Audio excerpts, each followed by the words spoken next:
ನನ್ನ ನಮಸ್ಕಾರಗಳು. ನನ್ನ ಹೆಸರು ಅನಿತಾ. ನಾನು 7ನೇ ತರಗತಿಯಲ್ಲಿ ಓದುತ್ತಿದ್ದೇನೆ. ನಮ್ಮ ಶಾಲೆ ಹೆಸರು ಸರ್ಕಾರಿ ಹಿರಿಯ ಪ್ರಾಥಮಿಕ ಶಾಲೆ ಶಾಗ್ಯ. ನಾನು ಇಂದು ಕಂಪ್ಯೂಟರ್ನಲ್ಲಿ ಆಪರೇಟಿಂಗ್ ಸಿಸ್ಟಮ್ ಅನ್ನು ತಿಳ್ಕೊಳ್ಳೋಣ. ಮೊದಲು ನಾವು ನೋಟಿಫಿಕೇಶನ್ಗೆ ಹೋಗಿ ಆಲ್ ಸೆಟ್ಟಿಂಗ್ಸ್ನ ಕ್ಲಿಕ್ ಮಾಡಿ ನಾವು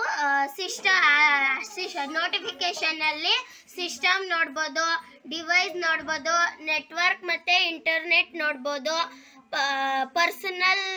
ಪರ್ಸನಲೈಜೇಷನ್ ನೋಡ್ಬೋದು, ಅಕೌಂಟ್ಸ್ ನೋಡ್ಬೋದು, ಟೈಮ್ ಮತ್ತು ಲ್ಯಾಂಗ್ವೇಜ್ ನೋಡ್ಬೋದು, ಈಸಿ ಆಫ್ ಏಷಸ್ ನೋಡ್ಬೋದು, ಪ್ರೈವಸಿ ನೋಡ್ಬೋದು, ಅಪ್ಡೇಟ್ ಮತ್ತು ಸೆಕ್ಯೂರಿಟಿ ನೋಡ್ಬೋದು.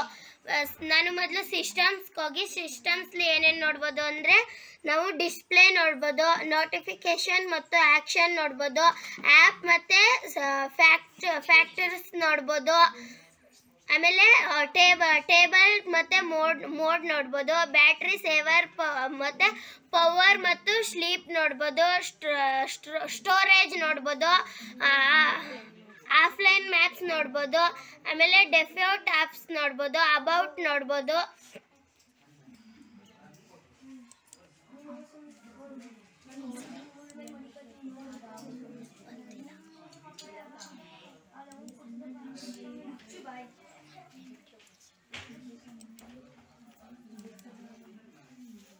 ಇವಾಗ ನಾವು ಡಿವೈಸಲ್ಲಿ ಏನಿದೆ ಅಂತ ನೋಡೋಣ. ಡಿವೈಸಲ್ಲಿ ಪ್ರಿಂಟರ್ ಮತ್ತು ಸ್ಕ್ಯಾನರ್ಸ್ ನೋಡ್ಬೋದು, ಆಮೇಲೆ ಕನೆಕ್ಟೆಡ್ ಡಿವೈಸ್ ನೋಡ್ಬೋದು, ಬ್ಲೂಟೂತ್ ನೋಡ್ಬೋದು, ಮೌಸ್ ಮತ್ತು ಟಚ್ ಪ್ಯಾಡ್ ನೋಡ್ಬೋದು, ಟೈಪಿಂಗ್ ನೋಡ್ಬೋದು, ಆಟೋ ಪ್ಲೇ ನೋಡ್ಬೋದು, ಹಾಗೆ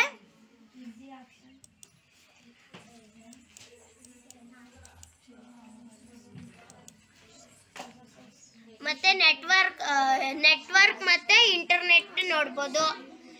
ಅದರಲ್ಲಿ ನಾವು ಅರ್ಲಿ ಪ್ಲೇನ್ ಮೋಡ್ ನೋಡ್ಬೋದು, ಡಾಟಾ ಯೂಸಿಂಗ್, ಆಮೇಲೆ VPN ನೋಡ್ಬೋದು, ಆಮೇಲೆ ಡಯಲ್-ಅಪ್ ನೋಡ್ಬೋದು, ಪ್ರಾಕ್ಸಿ ನೋಡ್ಬೋದು. ನಾವು ಪರ್ಸನಲೈಜೇಷನ್ ಅನ್ನು ನೋಡ್ತಾ ಇದ್ದೀನಿ. ಅದರಲ್ಲಿ ಪಿಕ್ಚರ್ಗೆ ಹೋಗಿ ಸಾಲಿಡ್ ಕಲರ್ ಮತ್ತು ಸ್ಲೈಡ್ ಶೋನ ನೋಡ್ಬೋದು. ನಾವು ಇವಾಗ ನಮ್ಗೆ ಯಾವುದಾದ್ರೂ ಬ್ಯಾಕ್ಗ್ರೌಂಡ್ ಬೇಕು ಅಂದರೆ ನಾವು ಇಷ್ಟೊಂದರಲ್ಲಿ ಯಾವುದನ್ನಾದ್ರೂ ಹಾಕೋಬಹುದು.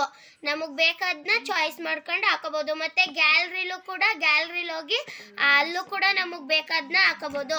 ನಾನಿವಾಗ ಬ್ಯಾಕ್ಗ್ರೌಂಡ್ ಚೇಂಜ್ ಮಾಡ್ತಾ ಇಲ್ಲಿ ನೋಡಿ, ನಾನು ಅಲ್ಲಿ ಚೇಂಜ್ ಮಾಡಿದ್ನಲ್ಲ ಬ್ಯಾಕ್ಗ್ರೌಂಡ್, ಅದು ಇಲ್ಲಿ ಕಾಣಿಸ್ತಾ ಇದೆ. ಧನ್ಯವಾದಗಳು. ಹೆಸರು ಪೂಜಾ ಎಸ್. 8ನೇ ತರಗತಿ ಉನ್ನತೀಕರಿಸಿದ ಸರ್ಕಾರಿ ಹಿರಿಯ ಪ್ರಾಥಮಿಕ ಶಾಲೆ ಕೆಂಪೇನಹಟ್ಟಿ. ನಾನು ಇಂದು ಕಂಪ್ಯೂಟರ್ ತರಗತಿಯಲ್ಲಿ ವಿಂಡೋ ಆಪರೇಟಿಂಗ್ ಸಿಸ್ಟಮ್ನ ಬಗ್ಗೆ ಮಾತನಾಡುತ್ತಿದ್ದೇನೆ. ಮೊದಲಿಗೆ ನಾವು ನೋಟಿಫಿಕೇಷನ್ನ ಕ್ಲಿಕ್ ಮಾಡಿದಾಗ ಆಲ್ ಸೆಲೆಕ್ಟ್ ಮಾಡಬೇಕು. ಇದರಲ್ಲಿ ನಾವು ಸಿಸ್ಟಮ್ನ ಕ್ಲಿಕ್ ಮಾಡ್ಬೋದು. ಸಿಸ್ಟಮು, ಡಿವೈಸ್ ಇರುತ್ತೆ, ಫೋನ್ ಇರುತ್ತೆ, ನೆಟ್ವರ್ಕ್ ವಿತ್ ಇಂಟರ್ನೆಟ್ ಇರುತ್ತೆ, ಆಮೇಲೆ ಆ್ಯಪ್ಸ್ ಇರುತ್ತೆ, ಪ್ರೊಫೆಷನಲ್ ಇರುತ್ತೆ, ಆಮೇಲೆ ಟೈಮ್ ವಿತ್ ಲ್ಯಾಂಗ್ವೇಜ್ ಇದೆಲ್ಲ ಇರುತ್ತೆ. ನಾವು ಇದನ್ನು ನೋಡ್ಬೋದು. ಮೊದಲಿಗೆ ನಾನು ಸಿಸ್ಟಮ್ನ ತೋರಿಸ್ತಾ ಇದ್ದೀನಿ. ಸಿಸ್ಟಮ್ನಲ್ಲಿ ಡಿಸ್ಪ್ಲೇ ನೋಡ್ಬೋದು, ಆಮೇಲೆ ಸೌಂಡ್ ನಮಗೆ ಎಷ್ಟು ಬೇಕೋ ಅದನ್ನು ನಾವು ಇದರಲ್ಲಿ ಕ್ಲಿಕ್ ಮಾಡಿದಾಗ ಬರುತ್ತೆ. ನಮಗೆ ಎಷ್ಟು ಬೇಕೋ ಅಷ್ಟು ಸೌಂಡನ್ನು ನಾವು ಇದರಲ್ಲಿ ಇಟ್ಕೋಬೋದು. ಆಮೇಲೆ ಪವರ್ ವಿತ್ ಸ್ಲೀಪ್ ಇರುತ್ತೆ. ನಾವು ಎಷ್ಟು ನಿಮಿಷಕ್ಕೆ ಕಂಪ್ಯೂಟರ್ ಆಫ್ ಮಾಡಬೇಕು ಆನ್ ಮಾಡಬೇಕು ಅನ್ನೋದನ್ನು ನೋಡ್ಕೋಬಹುದು. ಆಮೇಲೆ ಬ್ಯಾಟರಿ ಇರುತ್ತೆ. ಅದರಲ್ಲಿ ಬ್ಯಾಟ್ರಿ ನಮ್ದು ಎಷ್ಟು % ಇದೆ ಅಂದರೆ ನಮ್ಮ ಕಂಪ್ಯೂಟರಲ್ಲಿ ಇವಾಗ 89% ಇದೆ. ಇದನ್ನೆಲ್ಲ ನೋಡ್ಕೋಬೋದು. ಆಮೇಲೆ ಟೇಬಲ್ ಮೂಡ್ ಇದೆ, ಅದನ್ನು ಕೂಡ ಇದರಲ್ಲಿ ನಾವು ನೋಡ್ಕೋಬಹುದು. ಈಗ ನಾವು ಡಿವೈಸ್ನ ನೋಡೋಣ. ಡಿವೈಸ್ನಲ್ಲಿ ಬ್ಲೂಟೂತ್ ವಿತ್ ಅದರ್ ಡಿವೈಸ್ನ ಕ್ಲಿಕ್ ಮಾಡಿದ್ರೆ ಬ್ಲೂಟೂತ್ ಅದರ್ ಡಿವೈಸ್ ಬರುತ್ತೆ. ಅದರಲ್ಲಿ ನಾವು ನೋಡ್ಕೋಬಹುದು. ಆಮೇಲೆ ಮೌಸ್ನ ನಾವು ಕ್ಲಿಕ್ ಮಾಡಿದಾಗ ಮೌಸ್ನ ನಾವು ಇದರಲ್ಲಿ ಸೆಲೆಕ್ಟ್ ಮಾಡಿಕೊಂಡಾಗ ಅದು ನಾವು ಮೌಸ್ನ ಹಾಕೋಬಹುದು. ಆಮೇಲೆ ನಾವೀಗ ಇದರಲ್ಲಿ ಪೆನ್ ಡ್ರೈವನ್ನು ಕ್ಲಿಕ್ ಮಾಡಿದಾಗ ಪೆನ್ ಡ್ರೈವನ್ನು ಹಾಕೋಬಹುದು.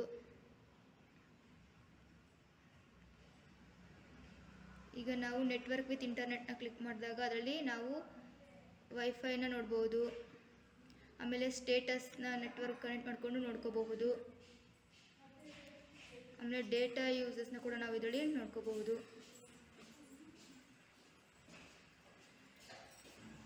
ನಂತರ ಪರ್ಸನಲೈಸೇಷನ್ ಕ್ಲಿಕ್ ಮಾಡಿದಾಗ ಅದರಲ್ಲಿ ನಾವು ಬ್ಯಾಕ್ಗ್ರೌಂಡ್ ನೋಡ್ಬೋದು, ಕಲರ್ ನೋಡ್ಬೋದು, ಲುಕ್ ಸ್ಕ್ರೀನ್ ನೋಡ್ಬೋದು.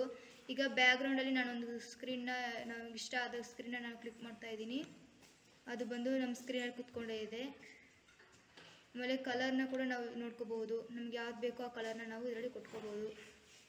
ಇದರಲ್ಲಿ ಬ್ಲೂನ ನಾನು ಕೊಡ್ತಾ ಇದ್ದೀನಿ, ಅದು ಬ್ಲೂ ಆಗಿ ಬಂದಿರುತ್ತೆ.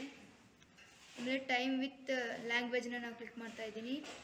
ಅದರಲ್ಲಿ ಡೇಟ್ ಟು ಟೈಮ್ನ ನಾವು ನೋಡ್ಬೋದು, ಲ್ಯಾಂಗ್ವೇಜ್ ನೋಡ್ಬೋದು. ಲ್ಯಾಂಗ್ವೇಜ್ನ ನಾವು ಕ್ಲಿಕ್ ಮಾಡಿದಾಗ ಲ್ಯಾಂಗ್ವೇಜಲ್ಲಿ ಇಂಗ್ಲೀಷ್ ಇದೆ. ಸ್ಪೀಚ್ನ ಕ್ಲಿಕ್ ಮಾಡಿದಾಗ ಅದರಲ್ಲೂ ಸಹ ಸ್ಪೀಚ್ ಇಂಗ್ಲೀಷ್ ಅಂತ ಕೊಟ್ಟಿದ್ದೀನಿ. ಇದನ್ನೆಲ್ಲ ನಾವು ವಿಂಡೋ ಆಪರೇಟಿಂಗ್ ಸಿಸ್ಟಮ್ನಲ್ಲಿ ನೋಡ್ಕೋಬಹುದು. ಧನ್ಯವಾದಗಳು.